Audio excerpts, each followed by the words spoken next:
இந்த வீடியோ நம்ம என்ன பார்க்க போறோம்னா, இந்தியாவுல ஷேர் மார்க்கெட்ல ட்ரேட் ஆகிக்கிட்டு இருக்க ரூ. 1க்கு கீழ இருக்கிற 3 ஸ்டாக்க நம்ம அனலைஸ் பண்ணலாம். இதுல இன்வெஸ்ட்மென்ட் பண்றதும், பண்ணாததும் உங்களோட விருப்பம். ஏன்னா பென்னி ஸ்டாக்க பொறுத்தவரையும் மிகப்பெரிய ரிஸ்க் இருக்கு. இருந்தாலும் இந்த கம்பெனிகள்லாம் எப்படி இருக்கு அப்படிங்கிறத நம்ம இந்த வீடியோல பார்க்கலாம். அதுல நம்ம பார்க்க போற கம்பெனி எதுன்னு பார்த்தீங்கன்னா, விசாகர் ஃபைனான்சியல் லிமிடெட். இந்த கம்பெனிய தான் நம்ம பார்க்க போறோம். இதோட மார்க்கெட் கேபிட்டல் பார்த்தீங்கன்னா, 50.8 கோடி மார்க்கெட் கேபிட்டல் இருக்கு. கரண்ட் பிரைஸ் பார்த்தீங்கன்னா, 0.87 பைசால தான் ட்ரேட் ஆகிக்கிட்டு இருக்கு. ஹை பார்த்தீங்கன்னா, ரூ. 1.35 வரையும் போயிருக்கு. லோ பார்த்தீங்கன்னா, 66 பைசா வரையும் லோ வந்திருக்கு.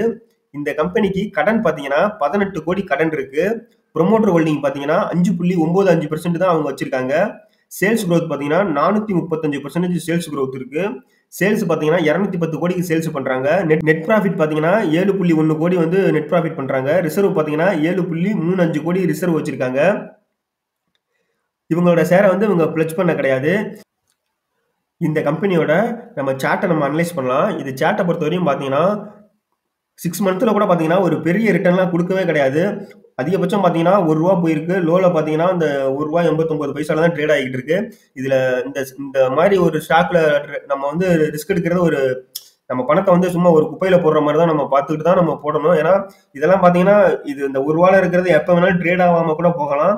இந்த கம்பெனியோட பர்ஃபார்மன்ஸ் எந்த அளவுல இருக்குங்கிறத நம்ம ரிசல்ட்ல பார்க்கலாம். ஏன்னா சார்ட்டை பொறுத்தவரையும் எந்த ஒரு மூவ்மெண்ட்டுமே இல்லை. அந்த ரூ. 1க்கு கீழே தான் ரொம்ப வருஷமா ட்ரேட் ஆகிட்டு இருக்கு. இடையில வந்து பார்த்தீங்கன்னா ஒரு ரூ. 2000 போயிருக்கு 2022ல. அதுல இருந்து டவுன் ஆனது அந்த ரூ. 1க்கு கீழே தான் ட்ரேட் ஆகிட்டு இருக்கு.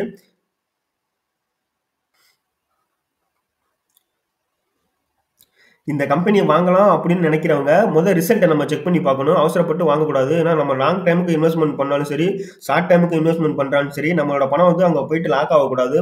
ப்ராஃபிட் அண்ட் லாஸ்ல பார்த்தீங்கன்னா சேல்ஸ் வந்து பண்றாங்களான்னு பார்த்தீங்கன்னா அவங்க சேல்ஸ் வந்து 2022க்கு அப்புறம் சேல்ஸ் கொஞ்சம் அதிகரிச்சிருக்கு. ஒரு 67 கோடி 17 கோடி 52 கோடின்னு சேல்ஸ் இன்க்ரீஸ் ஆனாலும் ப்ராஃபிட் எந்த அளவுக்கு வந்திருக்குன்னு பார்க்கணும். இந்த கம்பெனி எங்கேயாவது ப்ராஃபிட் பண்ணிருக்காங்களான்னு பாருங்க. ஒரு இடத்துலயும் ப்ராஃபிட்டும் பண்ணல, ஒன்றும் பண்ணல. இப்போ 2023ல பார்த்தீங்கன்னா ஒரு கோடி ரூபா ப்ராஃபிட் பண்ண மாதிரி காட்டுது. அதுக்கடுத்து பார்த்தீங்கன்னா ஒரு 7 கோடி ரூபா ப்ராஃபிட் பண்ண வாய்ப்பு இருக்குன்னு காட்டுது. இந்த மாதிரி இருக்கிற கம்பெனில நம்ம எதுக்கு நம்ம போய் இன்வெஸ்ட்மெண்ட் பண்ணணும்? அவங்க எந்த ரெக்கார்டுமே கிடையாது. ஒரு நல்ல கம்பெனியாங்கிறது ஒரு துளி கூட நம்ம நம்ப முடியல இந்த மாதிரி கம்பெனிகள்ல. இதுல போயிட்டு நீங்க ஒரு 10 ஸ்டாக் வாங்கினா கூட அது உங்களுக்கு லாஸ்ல தான் போய் முடியும். அதிக வாய்ப்பு இருக்கு. அதே மாதிரி இந்த கம்பெனி எவ்வளவு கடன் வச்சிருக்காங்க அந்த டீட்டெயில பார்க்கலாம். பேலன்ஸ் ஷீட்ல பாத்தீங்கன்னா ரிசர்வ் எவ்வளவு வச்சிருக்காங்க, கடன் எவ்வளவு வச்சிருக்காங்க நம்ம முக்கியமா பார்க்கணும். ரிசர்வ் பாத்தீங்கன்னா 7 கோடி தான் அவங்க வந்து பாத்தீங்கன்னா ரிசர்வ் வச்சிருக்காங்க. கடன் பாத்தீங்கன்னா 18 கோடி கடன் வச்சிருக்காங்க. இவங்களோட மார்க்கெட் கேபிட்டலே பாத்தீங்கன்னா 50 கோடி தான். கடன் பாத்தீங்கன்னா 18 கோடி கடன் இருக்கு. எந்த அளவுக்கு அவங்க வந்து கடன் வச்சிருக்காங்கன்னு பாருங்க. கடன் வந்து இன்க்ரீஸ் பண்ணிட்டாங்க. 15 கோடி 18 கோடிங்கிறது ஒரு இந்த கம்பெனியோட டோட்டல் சொத்து மதிப்பே பாத்தீங்கன்னா வெறும் 50 கோடி தான். அதுல கடனே வந்து 18 கோடி இருக்கும்போது அவங்க எந்த அளவுக்கு ரன் பண்ணுவாங்கன்னு நம்ம யோசிச்சு கூட பார்க்க முடியல இந்த மாதிரி கம்பெனியை. அதுக்கடுத்து இந்த கம்பெனியோட ஷேர் ஹோல்டிங் பேட்டர்ன் யாரெல்லாம் இந்த கம்பெனியோட ஷேரை ஹோல்டு பண்றாங்கன்னு பாத்தீங்கன்னா இவங்களோட ஷேரை வந்து இவங்க 5% மட்டும் தான் ப்ரொமோட்டர் ஹோல்டு பண்றாங்க. அதுக்கடுத்து பாத்தீங்கன்னா பப்ளிக் கிட்ட தான் இந்த கம்பெனியோட ஷேர் வந்து அதிகமா இருக்கு. 94% வந்து பப்ளிக் தான் ஹோல்டு பண்றாங்க. எங்கேயுமே பாத்தீங்கன்னா பப்ளிக் ஹோல்டு பண்ற அதிகமா ஹோல்டு பண்ற கம்பெனி கண்டிப்பா அது நல்ல கம்பெனியா இருக்க வாய்ப்பே கிடையாது. நீங்க வேணா நல்ல நல்ல கம்பெனியோட இதெல்லாம் போய் எடுத்து பாத்தீங்கன்னாலே உங்களுக்கு தெரியும் பப்ளிக் எந்த அளவுக்கு ஹோல்டு பண்றாங்க. ஒரு நல்ல வளர்ந்த கம்பெனி மல்டிபேக்கராக இருக்கிற கம்பெனி எல்லாம் போய் நீங்க செக் பண்ணி பாத்தீங்கன்னா அதுல வந்து பாத்தீங்கன்னா நம்மள மாதிரி ரீட்டைல் இன்வெஸ்டர் வந்து கம்மியா தான் இன்வெஸ்ட்மெண்ட் பண்ணிருப்பாங்க. அதே ஒரு இந்த மாதிரி பென்னி ஸ்டாக் எல்லாம் பாத்தீங்கன்னா அதிகமா இன்வெஸ்ட் பண்ணி லாஸ் பண்ணுவாங்க. இந்த கம்பெனி எல்லாம் பாத்தீங்கன்னா பப்ளிக் தான் வந்து இந்த கம்பெனி நடத்துறாங்கன்னு சொல்லணும். அந்த அளவுக்கு வந்து 94% வந்து பப்ளிக்கே ஹோல்டு பண்றாங்க. அவங்க வந்து பாத்தீங்கன்னா வெறும் 5% தான் ஹோல்டு பண்றாங்க. இதுல வந்து யாருக்கு லாபம் கிடைக்கும் நீங்களே யோசிச்சு பாருங்க. இந்த மாதிரி கம்பெனில நீ ஒரு மல்டிபேக்கர் ஆகும் நம்ம கனவு தான் கண்டுகிட்டு இருக்கணும். கண்டிப்பா வாய்ப்பே கிடையாது. இப்ப இருக்கிற இந்த கம்பெனி இருக்கிற நிலைமைக்கு மல்டிபேக்கர் ஆகவோ இல்ல இந்த மூவ்மெண்ட் ஆகவோ வாய்ப்பே கிடையாது. அப்படி ஆனிச்சுன்னா அதெல்லாம் ஒரு பெரிய அதிசயம் தான் சொல்லணும். இந்த இதுல நம்ம அதுக்கடுத்து என்ன கம்பெனியை பார்க்க போறோம்னா NCL research and financial service limited. இந்த கம்பெனியை பார்க்கலாம். இதுவும் பாத்தீங்கன்னா ரூ. 1க்கு கீழே தான் ட்ரேட் ஆகிட்டு இருக்கு. வெறும் 75 பைசால தான் ட்ரேட் ஆகிட்டு இருக்கு. இதோட மார்க்கெட் கேபிட்டல் பாத்தீங்கன்னா கிட்டத்தட்ட 80 கோடி ரூபா மார்க்கெட் கேபிட்டல் இருக்கு. இதோட கடன் பாத்தீங்கன்னா இந்த கம்பெனிக்கு கடன் இல்ல. ப்ரொமோட்டர் ஹோல்டிங் பாத்தீங்கன்னா 0ல இருக்கு. சேல்ஸ் growth பாத்தீங்கன்னா 24% இருக்கு. ரிசர்வ் பாத்தீங்கன்னா 4.81 crore ரிசர்வ் வச்சிருக்காங்க. நெட் ப்ராஃபிட் பாத்தீங்கன்னா 1.78 கோடி நெட் ப்ராஃபிட் பண்றாங்க. சேல்ஸ் பாத்தீங்கன்னா 4.5 crore சேல்ஸ் பண்றாங்க. இவங்க ஷேர் வந்து பிளட்ஜ் பண்ண கிடையாது. நம்ம அடுத்து வந்து இந்த கம்பெனியோட சார்ட்டை நம்ம செக் பண்ணி பார்க்கலாம் எப்படி இருக்குன்னு.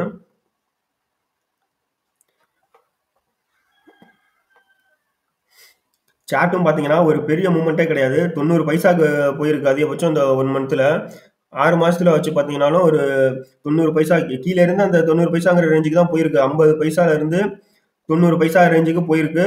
அதுக்கப்புறம் பார்த்தீங்கன்னா, அது அந்த டவுன் டவுன் ட்ரெண்ட் ஆரம்பிச்சிருச்சு. நீங்க ஓவரால் பார்த்தீங்கன்னா கூட, இது இதெல்லாம் வந்து பார்த்தீங்கன்னா, எத்தன வருஷமா இங்கேயே கிடக்கு பாருங்க. 2019ல இருந்து இன்ன வரையும் அந்த 10 பைசா, 75 பைசா அந்த ரேஞ்சிலேயே தான் ட்ரேட் ஆகிட்டு இருக்கு.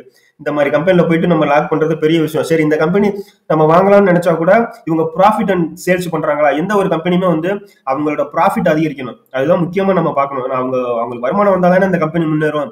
75 பைசாக்கு கிடைக்குது, 50 பைசாக்கு கிடைக்குதுன்னு அந்த கம்பெனியை வாங்கி வைக்கிறது நம்மளோட ரிஸ்க் தான். அதே மாதிரி சரி ப்ராஃபிட் அண்ட் லாஸ் பண்றாங்களா அப்படின்னு நம்ம பார்க்கலாம். இயர்லி ப்ராஃபிட் அண்ட் லாஸ் நம்ம பார்க்கலாம். அதுல பாத்தீங்கன்னா சேல்ஸ் கொஞ்சம் கொஞ்சமா இன்க்ரீஸ் பண்றாங்களான்னு பாத்தீங்கன்னா அதுவும் கிடையாது. கொஞ்சம் கொஞ்சமா டவுன் பண்ணிட்டு தான் போயிட்டு இருக்காங்க. ஒரு ரேஞ்சிலே தான் இருக்கு. 7 கோடி 2 கோடி 1 கோடின்னு அப்படியே ஒரு பெரிய அளவுல எந்த ஒரு சேல்ஸுமே கிடையாது. நெட் ப்ராஃபிட்டும் பாத்தீங்கன்னா பெரிய அளவுல கொஞ்சம் கொஞ்சமா இன்க்ரீஸ் ஆகிட்டே போயிட்டு இருக்கான்னு பாத்தீங்கன்னா அதுவும் கிடையாது. அவங்க பண்றது எல்லாமே பாத்தீங்கன்னா லேக்ஸ்ல தான் பண்றாங்க. 15 லட்சம் 45 லட்சம் இந்த மாதிரி 45,000 இந்த மாதிரி ரொம்ப எவ்வளவு கம்மியா பண்றாங்களோ அந்த அளவுக்கு தான் பண்ணிட்டு இருக்காங்க. இது வந்து கொஞ்சமாவது மேல போறதுக்கான வாய்ப்பு இருக்கான்னு பாத்தீங்கன்னா கண்டிப்பா கிடையாது. ஏன்னா இங்க பாருங்க, நீங்க 1 கோடி பண்ணிருக்காங்க. 22 மார்ச் 22ல வந்து 1 கோடி ரூபாய் பண்ணிருக்காங்க. மித்தபடி பாத்தீங்கன்னா எந்த இடத்துலயுமே அவங்க வந்து ஒரு பெரிய ப்ராஃபிட் பண்ணவே கிடையாது. அப்படிங்கும்போது இந்த மாதிரி கம்பெனி நம்ம நம்புறதும் ஒரு பெரிய ரிஸ்க் தான் லாங் டைம் இன்வெஸ்ட்மெண்ட்டுக்கு. அதுக்கடுத்து பாத்தீங்கன்னா இந்த கம்பெனியோட பேலன்ஸ் ஷீட் ஏதாவது கடன் இருக்கா இல்ல பார்த்தா ரிசர்வ் பாத்தீங்கன்னா கடன் பாரோவிங்ஸ் பாத்தீங்கன்னா ரிசர்வ் பாத்தீங்கன்னா 4.81 கோடி ரூபாய் ரிசர்வ் வச்சிருக்காங்க. கடன் கிடையாது. இந்த கம்பெனிக்கு ஒரு நல்ல விஷயம் பாத்தீங்கன்னா கடன் கிடையாது. இவங்க வந்து கடனே இல்லாம தான் ரன் பண்ணிட்டு இருக்காங்க. அது ஒரு நல்ல விஷயம் இந்த கம்பெனிக்கு. அதுக்கடுத்து ப்ரொமோட்டர் ஹோல்டிங் நம்ம செக் பண்ணி பார்க்கலாம். ப்ரொமோட்டர் ஹோல்டிங்கை பொறுத்தவரையும் பாத்தீங்கன்னா இவங்க கம்பெனி சேர 2017ல இருந்து இப்போ வரையுமே இவங்க 2000 ப்ரொமோட்டர் ஹோல்டிங் பார்க்கலாம். அதுல ப்ரொமோட்டர் ஹோல்டிங்ல மார்ச் 2022 வரையும் பாத்தீங்கன்னா 2.79% வந்து ஹோல்டு பண்ணிருக்காங்க. அதுக்கப்புறம் பாத்தீங்கன்னா அதையும் வந்து கொடுத்துட்டு 100% வந்து பப்ளிக் அந்த கம்பெனி ஷேர் வந்து போயிருச்சு.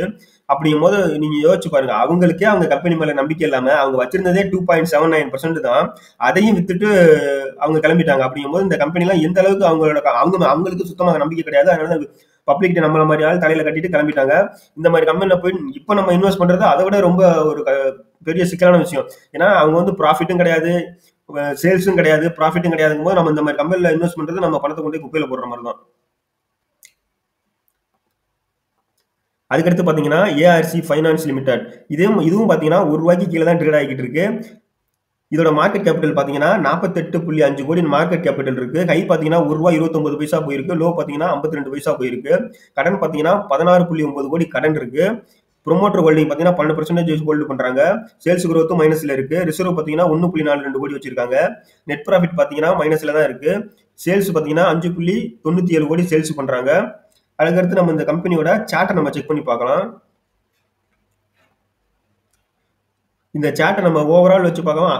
ஒரு 6 மாசத்துக்கு நம்ம வச்சு பார்க்கலாம். இந்த 6 மாசத்துலயாவது இந்த கம்பெனி ஏதோ ஒரு மூவ்மெண்ட் ஆயிருக்கா அப்படின்னு. 6 மாசத்துலயும் பாத்தீங்கன்னா அதிகபட்சம் பாத்தீங்கன்னா எவ்வளவு போயிருக்குன்னா ₹1.23 தான் போயிருக்கு. அதுக்கப்புறம் பாத்தீங்கன்னா பழையபடி அந்த ₹1 ரேஞ்சுக்கே வந்துருச்சு. சரி, ஓவரால் இதுவரையும் மேக்ஸிமம் இந்த கம்பெனி என்னென்ன பர்ஃபார்மன்ஸ் பண்ணிருக்காங்க 2016ல இருந்துன்னு பாத்தீங்கன்னா அதிகபட்சம் பாத்தீங்கன்னா ₹5 வரையும் போயிருக்கு. அந்த ₹5 போனதே பாத்தீங்கன்னா ஏதாவது ஒரு நல்ல ஒரு அந்த கம்பெனிக்கு ஒரு நல்ல நியூஸ் வந்திருக்கும். அதனால இந்த அளவுக்கு மேல போனது எந்த அளவுக்கு அது ஒரு நல்ல நியூஸா இருந்திருக்கலாம். அதுக்கப்புறம் பாத்தீங்கன்னா அந்த நியூஸ் வந்து செயல்படாம போயிருக்கலாம். அந்த லெவல்ல எந்த அளவுக்கு வந்திருக்கு பாருங்க. அப்படியே கீழே வந்துருச்சு. எந்த அளவுக்கு மேல போச்சோ பழையபடி அதே நிலைமைக்கு வந்துருச்சு. இங்க எல்லாம் போயிட்டு யாராவது பென்னி ஸ்டாக்கு ₹1 கிடைக்குது அப்படின்னு வாங்கி வச்சிருந்தாங்கன்னா எந்த அளவுக்கு அவங்க வந்து இன்னைக்கு லாஸ்ல மாட்டிருப்பாங்க பாருங்க. நம்ம என்ன நினைப்போம், ₹1 வாங்கினது ₹5 போயிருச்சு. ₹5 இருக்கிறது ஒரு ₹50 போகும், ₹100 போகும்னு அவசரப்பட்டு இந்த இடத்துல வாங்கியிருந்தாங்கன்னா அவங்க நிலைமையெல்லாம் பாருங்க. அவ்வளவுதான். இனிமேல் இது மேல போகுமா போவாதா அப்படிங்கிறது யாராலையும் சொல்ல முடியாது. சரி, நம்ம ஒரு கணிக்கலாம் அப்படின்னு பார்த்தா கூட இவங்க என்ன ப்ராஃபிட் அண்ட் லாஸ் பண்றாங்களா இந்த கம்பெனி அப்படின்னு போய் பார்க்கலாம்.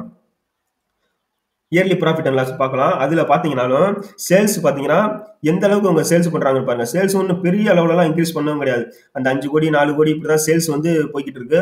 நெட் ப்ராஃபிட் பாத்தீங்கன்னாலும் ஒரு அப்படியே ஸ்டெப் பை ஸ்டெப்பா இன்க்ரீஸ் ஆகிட்டே போகணும். ஒரு என்னதான் பென்னி ஸ்டாக்கா இருந்தாலும் அவங்க வந்து கொஞ்சம் கொஞ்சமா இன்க்ரீஸ் பண்ணிக்கிட்டே போனா தானே நம்ம அந்த கம்பெனி இன்வெஸ்ட் பண்றது கொஞ்சம் யோசிக்கலாம். இவங்க பாருங்க, மைனஸ் போறாங்க, பிளஸ் போறாங்க, வெறும் 33 லட்சம் 33,000 இந்த மாதிரி தான் ப்ராஃபிட் பண்ணிட்டு இருக்காங்க. பெரிய லெவல்ல வரவே கிடையாது. அவசரப்பட்டு இந்த மாதிரி கம்பெனி இன்வெஸ்ட் பண்ண இப்ப கடைசி குவார்டர்லயும் இயர்லயும் பாத்தீங்கன்னா மைனஸ்ல வரதான் அதிக வாய்ப்பு இருக்கு. மார்ச் 2023ல பாத்தீங்கன்னா ஒரு 33 லட்சம் ப்ராஃபிட் பண்ணிருக்காங்க. அதுக்கு முன்னாடி 28 லட்சம் ப்ராஃபிட் பண்ணிருக்காங்க.